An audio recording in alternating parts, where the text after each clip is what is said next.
Hi, welcome back to Structured Product Management Thinking. This channel dedicated to product managers of all experience levels to improve their skills and enhance their careers. My name is Kurt Van Etten, and in this module we're going to talk about doing competitive analysis in order to have a major input to your product strategy. In this phase of the process, you're going to be working closely with a competitive analysis team if your organization has one. If not, you're probably working with marketing research, sales engineering, customer support, professional services, anyone that has contact with the field and understands what the competitive landscape is out there. So how do we go about this in a structured manner? Well, the first thing we need to do is to identify our competitors, and often that's a little more difficult than we think it is. And as we identify competitors, we first need to understand what space are we competing in. And oftentimes, people will take a product focus to this, as opposed to taking what I would call a job to be done approach to this. And in order to help me explain this, I'm going to use a very rudimentary example. So let's take the category of fast food hamburgers, and say you're the product manager at McDonald's, and if you take the approach, hey, who are our direct competitors? Who else makes hamburgers out there? Well, there you're going to look at Wendy's and Five Guys and Burger King, and in certain regions, Whataburger. So you might have different competitors in different areas of the world. And that will be your focus. And of course, when you take that focus, then you're going to start looking at things like, hey, what's the quality of the hamburger, the price of the hamburger? I'm sure you'll look at things a little broader than that, but you're going to take a very product-focused approach. If you take a step back and think about it and really ask yourself, hey, what is the job to be done that the customer is trying to accomplish? What is the thing that they're trying to accomplish or the outcome they want? And more than likely, they're trying to get something to eat quickly at a reasonable price. And if you look at it from that lens, you're going to end up with a very different set of competitors. You can have all the same competitors that we just mentioned, but if the job to be done is to get something to eat really quickly, then you have to start looking at a whole new set of people. So maybe you look at KFC, you have to look at Subway, you have to look at Chick-fil-A, even Starbucks has food. So now your range of competitors have gone immensely, and you're focused now not on products or features, but you're really focused on the outcome. Say, what other competitors out there can deliver this outcome for the customer? And when you do this, you tend to think a little bit more broadly about end-to-end user experience and not really get caught in that product feature mindset that so often occurs out there. So you can really see the importance of choosing which category you're a part of. So category membership, we'll talk a bit about more when we start talking about company analysis as well, but it's something certainly you need to think about in the competitive analysis phase. So the next question is, what level of analysis are you actually going to do against your competitors? In my mind, there's two ways. There's a strategic analysis and a tactical analysis. The strategic analysis, if you're in a large organization that actually has a competitive analysis team, this is usually what they're focused on, as opposed to a tactical analysis, which is mostly done at the product management level, product marketing level. We're actually going in and looking at competitors' features and products. So in a strategic competitive analysis, it's generally high level. You're really trying to understand, looking at this company and saying, hey, what is their mission statement? What's their value proposition? Who are they targeting? Where are they investing? Are they going to enter new markets? Are they looking to invest in new areas? You'll take a look at their executive staff. Have been new members added to their executive staff? Does the CEO have a sales background? Do they have a finance background? A technical background? Do they all give you indications of where this company might move into the future? And you're really just trying to understand, and guess where do you think they're going to compete, and how do they plan to win? There's a number of tools that you can use for strategic data sources. Certainly, starting off, if they're a public company, looking at their financial reports, looking at their news, all their SEC filings is a great place to understand, is a company growing, is a company shrinking, how much money do they have in their treasure chest to invest in certain things. You certainly want to look at their company level marketing, and a lot of that today certainly is on social media and community platforms. There's more technical tools that you can get in, certainly like search engine optimization tools. Tools like Fred, SEMrush, Moz, these are really good for looking into the competitors' digital strategies, keywords, profiles, and then similarly looking at web analytics tools. Things like SimilarWeb, BuiltWith, and Wallpazer, you can actually look at the web traffic and the technology used and demographic information to give you insight into a competitor. Another interesting one that I found very effective in my career is looking at your competitors' job postings. You can look at competitors' job posting and you may see things like, hey, they're opening up recs for a sales organization in Brazil. Looks like they're going to enter the market into Brazil. You can also look at like 10 technical and engineering recs and say, wow, they're looking to hire a whole bunch of AI engineers. It looks like they're going to make an AI play or any other particular technology to see if they're going to make a shift. And so this can really give you a good insight on where the company is putting a footprint and then what types of roles they're looking for and investing in. And then also survey user and feedback. If you have a marketing research organization, they probably have done some research around your competitors' brands. How do people think about those competitor brands and how they feel about them? Or do they have strong brand loyalty or not? And does that vary by region, for example? So now let's turn to the more tactical or product level competitive analysis. So first, we want to make sure that this is aligned to our job to be done category. So if we're confident that, the second thing to remember is this needs to be done cross-functionally. You should be working in conjunction with product marketing, sales, customer support, etc. Anyone that regularly interacts with the customer. Okay, so there are many tools that we can use to get some background data on competitive analysis. So first, obviously going to the competitors' product websites, reviewing their collateral, their brochures, their case studies is a great way to see how the competitors are positioning themselves. Second, as we talked about earlier, we can look at some of the competitive websites that have user reviews, analyst reviews such as D2 and Trustpilot, Capterra, Gartner, Peer Insights, etc.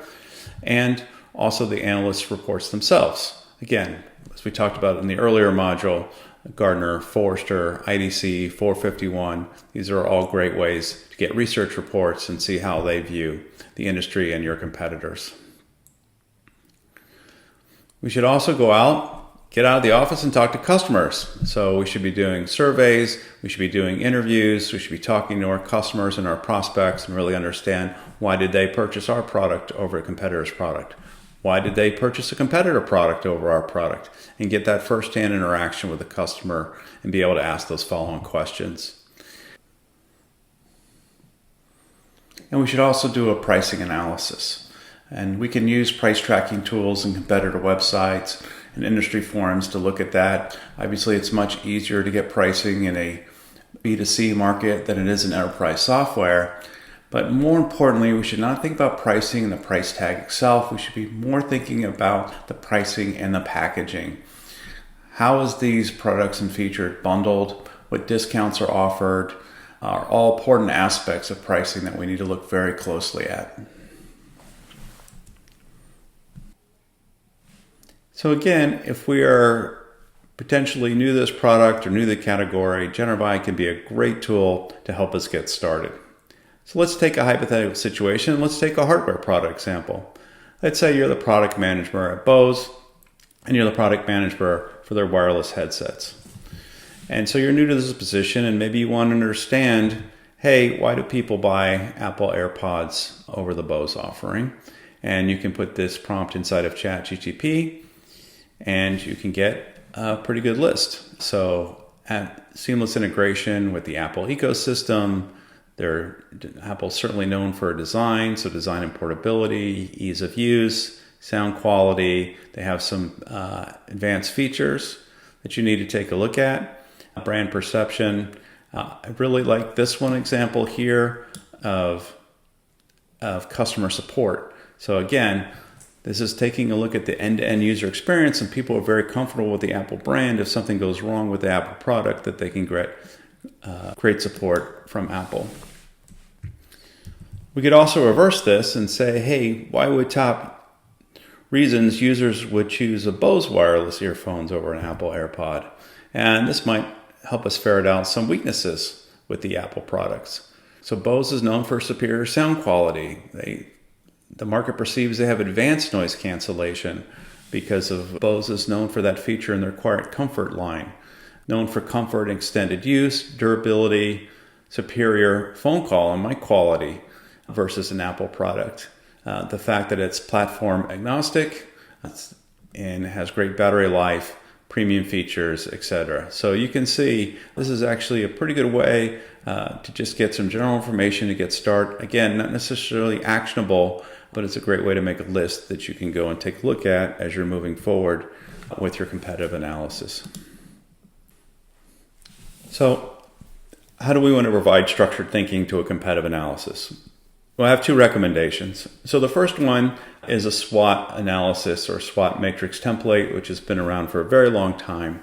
It's fairly simple. You're simply going to list the strengths and the weaknesses of the organization, in this case, the competitor, and then the opportunities and the threats against that competitor. So strengths and weakness are the internal factors that the competitor can control. Things that they provide that they're very good at, maybe things that they're not so good at, and then the opportunities that competitors have to continue to grow their business, and what are the threats to their business from a perspective of external factors. The other great tool to use is what is known as the marketing mix, or the 4 Ps. And why I recommend this is it really can help you prevent from getting too in the weeds about focusing just on products and features. So what are the 4 Ps? Well, the first P is product. And product is, again, our features, our gaps, our usability, our quality, all those things that product managers are laser focused on. But it also is a great checklist to look at the other things. Do we look at price? Do we look at the bundling and the discounts and the packaging? Do we look at the place? How do they go to market? Are they only online? Are they direct? Do they go through a channel? Right? And then the promotion, going through their marketing collateral and making sure we're doing that and thinking about, hey, who do we think they're targeting and how are they positioning to do that? And so it is a best practice to really go through, take your SWOT template, use this marketing mix simply as a checklist just to make sure that we're looking at all these areas and not just focusing on feature versus feature. So here's an example of a real-world SWOT analysis. It's obviously been obfuscated and simplified a bit, but it'll give you an idea of how this can be done.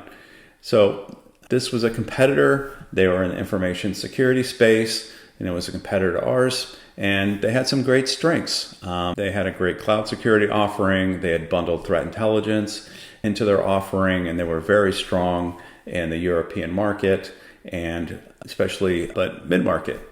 And they had some weaknesses. When we went out and did customers interviews, they gave us some of this feedback that, hey, when they went to implement it, it was a very long time to value. It took a long time. They felt when they were actually going through the purchase, it was confusing packaging. They had a lot of different modules on this platform, and they really weren't sure if they were supposed to buy module A and B and D, and were worried that they were going to pay too much or purchase modules that they didn't need. And they had lack of integrations with some of the standard enterprise tools or other security tools that you would find in an enterprise level customer. And they also felt that their value proposition wasn't very clear. Again, it was a strong company, and they also had some great opportunities. They had some rapid adoption of Kubernetes, and they had a strong offering in Kubernetes. So they were ahead of the market in that area. And as that technology continued to become more persuasive, it was a great opportunity for them to grow their market. And they were continuing to see strong demand in the European market. And it was a great opportunity for them to move up market and start getting larger customers. Their threats to them, whereas they had a very strong cloud security offering, but some of the cloud providers themselves started developing security products. So a threat to them was Amazon Web Services, Microsoft Azure, Google Platform. They could provide security and not necessarily have to buy their product. And another threat to them is their lack of integrations. With these were becoming must-have in a lot of customers' minds, and they didn't have that. And so if customers wouldn't purchase unless there's those integrations, that was certainly a threat and could hinder their business. So now what I want to do is give you what you can do with a competitor analysis. So we took this competitive analysis, working really closely with the product marketing team, and said, hey, let's twist this a little bit, and we need to create battle cards for our sales force because they're going to go in and meet with prospects, and they're going to go head-to-head against these competitors. So we modified the SWOT analysis a little bit. So we took the competitor strengths and weaknesses, we kept those the same. We listed those out and made it very clear that yes, they had some really good strengths, but they had some weaknesses as well. But then we put a little spin on the bottom. We said, hey, what are our opportunities against Acme from a sales perspective? And so, we told our sales force, hey, really emphasize our simple packaging, emphasize our out-of-the-box integrations, and emphasize our scale. We had much larger customers than they typically had as well, and said that we had proven scale. We also said, hey, you need to be prepared that they're going to come after you. It's a competitive situation, and they're probably going to tell the prospect, like, hey, they're really behind on Kubernetes. And at the time, they're going to say, hey, look at their user interface. It looks really outdated, and it looks like an older product. So then we take that and we created what we call traps and blocks as part of the battle card. So traps are things that you can tell a prospect that puts the competitor maybe in a less than favorable light. So we said, hey, really go out and show the competitor. They have a really complex price sheet. They have some really complex packaging. That's what we hear a lot from other customers as well. Let's discuss their threat intelligence. It's a strength, but don't you already have threat intelligence? And if you bought that product, would you really rip and replace the other threat intelligence capabilities that you have? Does that really make sense? And then really highlight that, hey, that we hear from a lot of customers and prospects that product really doesn't have enough integrations and doesn't have the integrations that they need. On the other side, you need to play defense as well, and those are called blocks. And so as they're going to point out to the prospect that, hey, this product does not have the best Kubernetes offering at the time. So you want to show that, hey, that's on the roadmap, that's being developed. Hey, would you become a design partner and help us work with to develop that? And the same thing with the user interface. We made screenshots of our prototypes that we were building and provided them with some short videos as well to make sure the prospect was comfortable that that was being addressed as well. So whether this is a good battle card or not battle card, it's really, I just wanted to give you an example of one way that you can take your competitive analysis and actually make it actionable, and also demonstrate that your competitive analysis is really not just for you, for your product strategy. It's really important that something that is going to affect your marketing, your product marketing collateral, and also potentially your go-to-market and sales plays. So another best practice when you're doing competitive analysis is what I call reverse engineering a positioning statement for each competitor. So a positioning statement is a tool that's most often used internally for a company while they're doing their product strategy. A positioning statement is a very short statement. It's a couple lines, and it says, hey, I'm going to identify some key things. I'm going to identify for a particular target segment. So I'm going to identify my target segment that has a certain problem to be done or a job to be done. I have a product that sits in a certain product category that solves this problem, unlike my competitor, and I'm also going to list the point of differentiation. So an example of this one is, hey, for online consumers that need to protect themselves against fraud, PayPal is a payment method that provides fraud protection, unlike Zelle, that does not allow transaction reversals. So there's a lot that is packed into that one or two lines. You've identified the target segment. It's online consumers that need a problem to be solved. Their job to be done is they need to protect themselves against fraud. The product's PayPal. The category you notice is payment method. It's not online payments. Payment method could be credit card. It could be cash. That provides fraud protection, unlike Zelle that does not allow for transaction reversals. So you can see there's a lot that goes into this and a lot of decisions to be made. So going and taking all this research that you've done around your competitors, your SWOT analysis, looking at the collateral, as you're going through that process, have these questions in your back pocket. I'm like, oh, I'm reading this. What is it? What do I feel like the target segment is for? What is the job to be done that they say that their product can solve for? And what are they saying are their points of differentiation? So the mantra for this section is just to keep top of mind always that customers don't buy products, they buy outcomes, right? And it's really important that you don't go down the path of, hey, I'm the product manager, I'm just worried about the product. If I build enough features, if I build the right features, I'm going to win. And the same thing with the competitors, and just only focusing on the products and the features. You really want to do competitive analysis much more broadly and really understand that end-to-end user experience and how the competitor is covering all those certain areas, and certainly all the areas that we talk about in the marketing mix. So the best practices, make sure you define your category as a job to be done. You want to try to reverse engineer a positioning statement for all your competitors. While you're doing your analysis, let's make sure we look at the marketing mix and take a very broad approach to our competitive analysis and look at end-to-end user experience. And of course, the anti-pattern is getting too focused on the product and too focused on particular features. So at the end of the competitive analysis phase, you should have identified your competitors.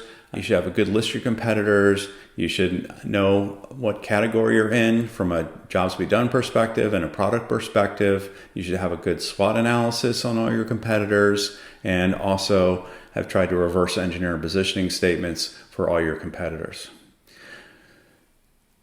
Again, this competitive analysis is super, super important. This is obviously going to inform your product strategy, but if it's done correctly and done cross-functionally, it should be influencing your marketing, your product marketing, your sales, and your overall go-to-market. So in the next section, we're going to take a look inward now, and we're going to use some of the same tools, but we're going to do our company or organization analysis to help us understand what we are good at and maybe what we're bad at. As always, number one mantra is all feedback is a gift. So please like and subscribe, make your comments below, and I look forward to seeing you in the next module. Take care.